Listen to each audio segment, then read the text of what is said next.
They call it the biblical superhighway, the pilgrim's path that led to the Jewish temple in ancient times. The places and events and the peoples that make Jerusalem, Jerusalem. For Christians, for Jews, it all happened here in the city of David. This is where the beating heart of Jerusalem is. We're talking about the Pool of Siloam. We're talking about Mount Moriah, the Temple Mount. We're talking about the city of David. The pilgrimage road links them all together. For Jews in ancient days, their pilgrimage began here at the Pool of Siloam.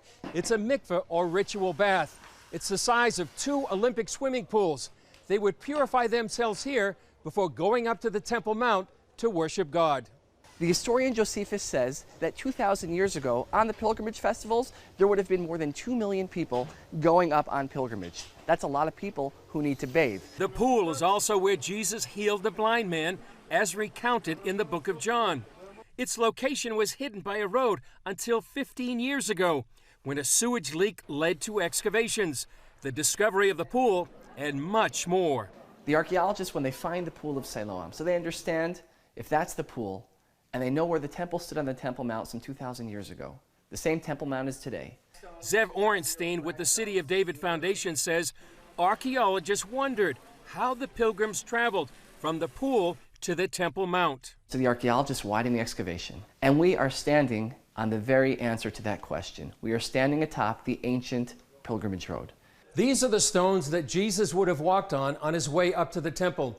And now the significance of the excavation of the pilgrimage road is that for the first time in 2,000 years, visitors will be able to walk all the way from the Pool of Siloam up to the Western Wall. The word in the Bible, the Hebrew words, is aliyah l'regel, or ole regel. Now, what we understand that to mean is it's a spiritual ascent. You're going up to the temple, going to Jerusalem. It's a very holy place. But Chris, when you're in the place where the Bible happened, the words of the Bible come to life.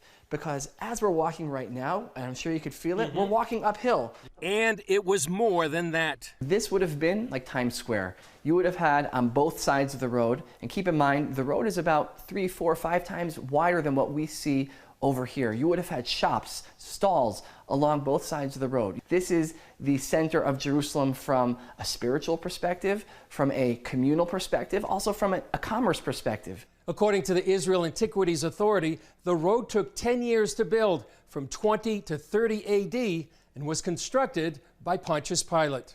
One of the major issues of Jerusalem is that it's a living city. All the layers, all the archaeological layers are built on top of one another, and the modern living quarters and everything is built on top of the archaeological layers. Excavation manager Ari Levy says uncovering the road is a major engineering feat. We have modern neighborhood just above our heads, and we don't want it to collapse. After each meter that we take out, each meter of soil, we enter an arch-like construction like this.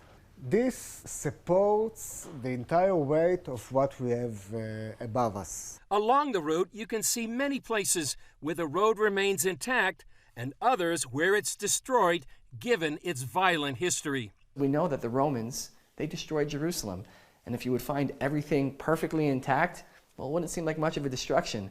Among the discovered treasures are small coins minted during the Great Jewish Revolt, before the Romans destroyed the Temple and Jerusalem in 70 AD.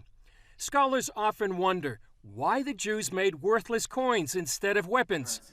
Orenstein has the answer. Jews of Jerusalem understood that the Romans were likely going to destroy the city, but they also believed that one day in the future, their descendants would return and find these coins, and they would know what their ancestors lived and died for a free Jerusalem. And here we are nearly 2,000 years later, standing along the very same pilgrimage road here in the city of David, in Jerusalem, the capital of the Jewish state of Israel. Half of the pilgrimage road will open soon to the public, and within a few years, all the way from the Pool of Siloam to the Western Wall. That will give visitors a first-hand experience of what it was like to worship God in the time of Jesus. Chris Mitchell, CBN News, along the pilgrimage road in the city of David, Jerusalem.